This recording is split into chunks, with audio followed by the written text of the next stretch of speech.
welcome back to Dungeons Bricks and Dragons. I'm sorry. All right, so today we are looking at the set 75344 Boba Fett's Microfighter starship here. So I got this actually from one of my daughters here for Christmas, and we got to get this put together. So I have one of the bigger sets from a couple years ago. This isn't the last one. This is from 3-4 years ago or so. Just for background, let's see how interesting this little guy is. Looks like we're gonna have shooters out of this, where the regular cannons are. But seeing that, I know in one of the prequels, we kind of opened up and we actually had some shooters out of there, so it does make some sense that they're trying to do some of that. So let's get this opened up and let's see what we have. Okay, so we got 2 bags, our instructions, and that's that. Okay, so let's see as we look it all over. So we have a nice plain face. Looks like he's going to have a scar on the side of his face here. Oh, we have 3 bags here. So let's see what we find and what little fun things we get out of the day.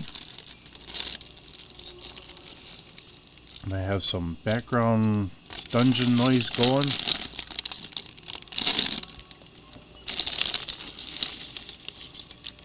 There we go. Alright, so let's get Boba Fett all set up here. I'm trying to see exactly how low, because I'm working behind the camera and I got, there we go. That should work a little bit better. Okay, so we got his helmet. There's his face. Just had his backpack here. There's his backpack. We got some legs and some arms. Okay, so we have a darker look on the uniform here. So this is a little darker than what it looks like on the paper here. And in comparison to our other ones, this is a darker uniform. So let's get the legs on there. So we have nice print on the legs. We have print on the arms as well as the chest and on the back. So looks pretty good. Whether you want to call it Boba Fett or somebody else, I mean the helmet is quite a bit different color than the rest of this. So normally that's all pretty close to the same. Looks good. I'm not gonna say it's not, but it's just a different color here. And then what we need to do is we need to put his blaster together. So we have one of the lightsaber pieces. We're going to put that on there so that looks like we have a scope, and that's now his gun. Alright, I'll flip that around so it's a little easier for him to hold, stand up hopefully. And if I want to keep him as a stand, because I got the pieces just sitting here on the pool table. Because actually I was using some of these pieces earlier, trying to put up a couple ships. There we go. Now we have a stand for him so he doesn't tip over so easily. Okay. So just kind of going through real quick. And I know I'm speeding through a little bit, so that means I'm more likely to make a little mistake here and there as I kind of fumble through things. So, alright. We need to get, looks like some thrusters with the orange.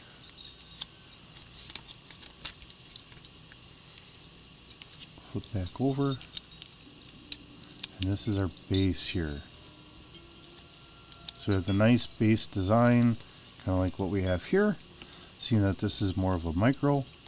In some regards, if with some of the micros and some of the thoughts I've had is kind of like if you were to sit here and say like if the Lego people themselves were actively trying to do movie recreations or whatever, you know, these micro sets would almost be great. So if you're trying to make it look like they're doing a movie of something and then they're using the microfighters to try and make it look like a real life thing or something like that, that would be kind of funny. And I keep knocking this piece off. Keep knocking that disc. Alright. And this book just keeps wanting to flop up on me a little bit. So, just kind of keep doing what we can. There's that. There's my piece.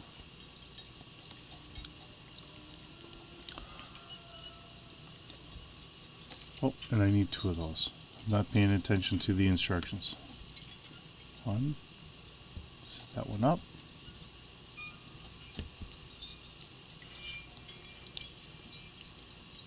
And then there we are. And we get to find out where those go. Alright, that's going to be for our wings. I call them wings. To me, they look like wings. Alright.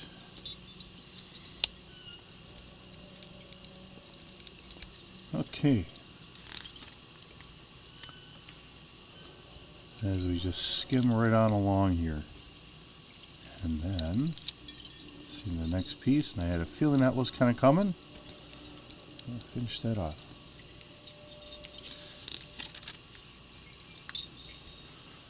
Alright.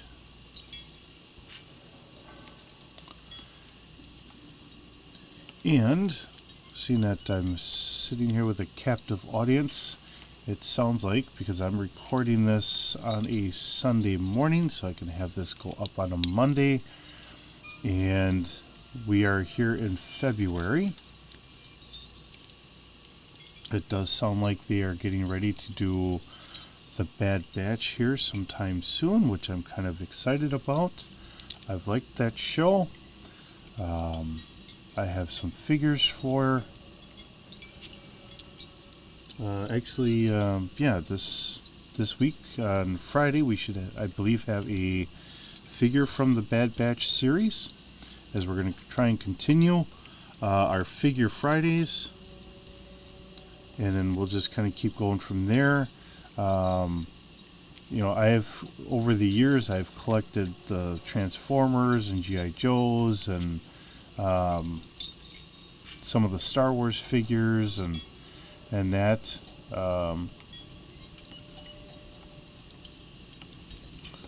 So I figure, you know what, we can kind of showcase some of these. I kind of kick myself in the foot for, I at one time had a Gen 1 reissue of Optimus Prime and of Megatron when he was the old original style, and I kind of wish I would not have sold him, but I had sold him on eBay years and years ago. And then today I kind of wish I would have had him, but at the time he kind of sat there, and you know, just like my Legos, where I put these together and I enjoy building them, but they do have a tendency to kind of sit there on me, because I don't really play with the stuff. I like to have them and look at them and that, but we were in a smaller house at the time, and I was looking at it as I didn't even have a spot to really put them anywhere to really see them. So I kind of got frustrated, like, well, what's the point at that time? And I kind of did something I shouldn't have done, and then I sold them. So as someone that does kind of collect things a little bit, and I have been for years, something I kind of regret now, but at the time it made the sense, and You know, that's sometimes the things that we do. We do things that make sense at the time, but later on we sit there and like, boy, I was kind of a knucklehead for doing that, wasn't I? So, okay, so as you see, I put both of these together because I know if I'm going to do it on one side, yeah, I'm pretty darn certain I'm going to do it on the other side. Now, the only thing I'm not certain of, okay, it must be this one.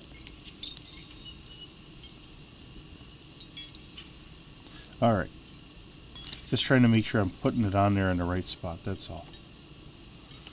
Alright, now we have our end, so we have our shooters, trying to get our cannons on here.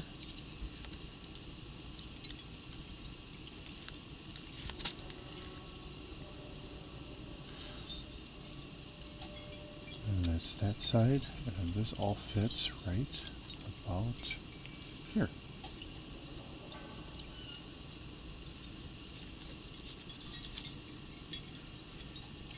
Did I miss something? I did miss something, because that needs to go on there. See, this is where I kind of mess things up at times. Alright.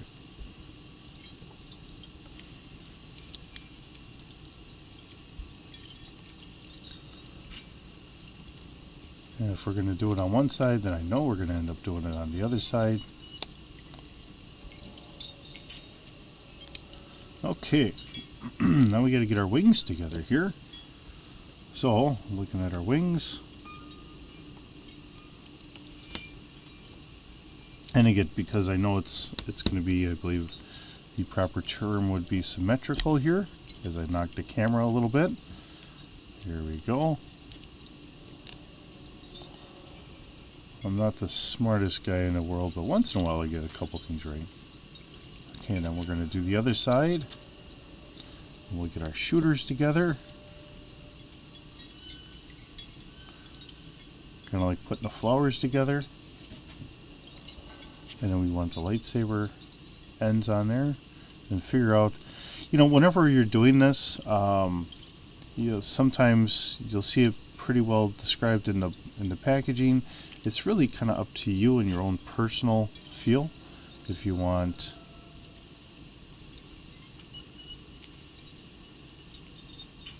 you know, which side you want out. I just try to make sure that whatever one I'm doing, I try to keep it the same. That's all.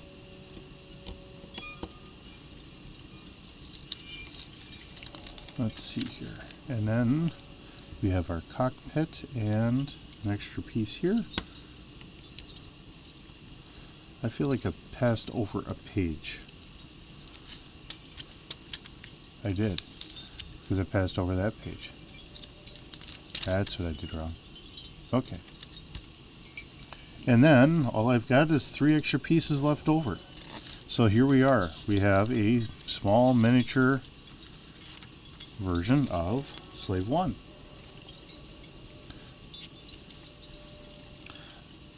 Now the only issue is, well, it does kind of stand up pretty good like that, but if you wanted it up a little bit more, you might have to get a little stand or something built. We got 4 pieces left over.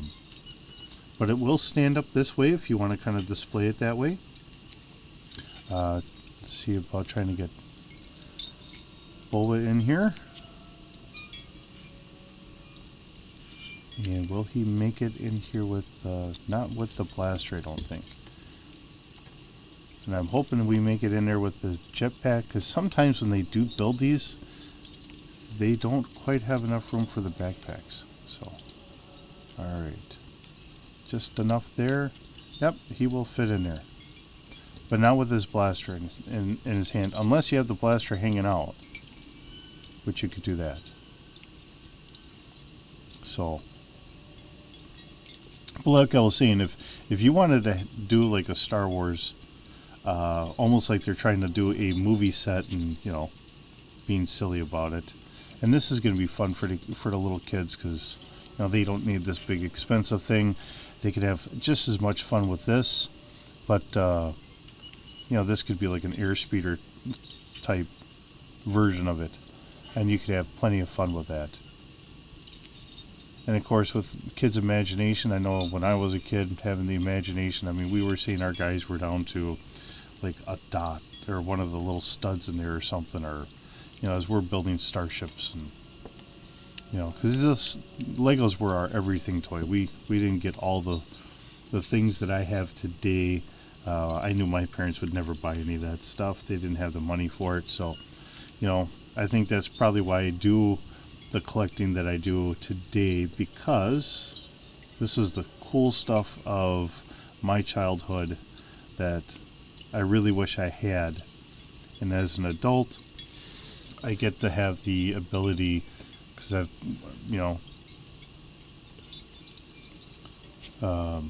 to be able to get some of these things. Not everything, but some of them. So, all right. It's a shorter video, I think. I don't know exactly how long this is, but, the set looks really nice. It really does. It doesn't leave a lot of things out or anything. Here we have our bigger set, and this was meant more for collectors, and you have to pull that off. Here we get out. Come on, Django. And he's kind of in there, and that rotates. Seeing his uniform, his armor, and that is a different shade here in comparison. As now I have to try and get him in here. So, and this whole deal has a mechanism to try and get everything to work correctly. When we look at the back side and you look at the thrusters, they did a really good job here. It's not going to be as intricate as this, for a smaller toy, but you know what? It's still pretty good. So I'm trying to get him back into his chair here. All right. And then see on this, I've got to stick my finger all the way through just to get him in there, and then I got to push him back up. I got to put his cockpit back on. So. And this is how this pretty much sits, just like that on a desk. So, but this is small and fun. This is, in a lot of regards, for the kids. This is a lot nicer because it's something small, something they can actually run around with. With this is big and heavy. It is wonderful for us collectors. And it even has a handle, so I could pull that out if I really wanted to, so I can kind of zoom around. But for maybe for teenagers, sure, but for young kids, this is probably really a good bet. It's something small. It doesn't take them a very long time to put together, and with smaller hands and being lighter weight, if you drop this, it's not really going to fall apart too much. It's still a pretty good build here. It's not like if you drop this and suddenly you're going to have bricks everywhere and sweep them up for another week and a half. This is still a pretty nice thing. And having the micro sets and all that is really a good way for those that don't have a lot of money to spend on kids or grandkids or whatever, to be able to get into some of this stuff. So I think it is really worth it, even though my daughters know if they get me duplicates, it's no big deal. To get something like this from my kids, even though I've got bigger versions of the same things, I don't have any problems with that. It still means a lot to me. But with that, I hope you have a wonderful day. Thank you so very much for sitting around the pool table with me and listening to the silliness that I come up with, and I hope you have a wonderful day. We'll see you in the next video.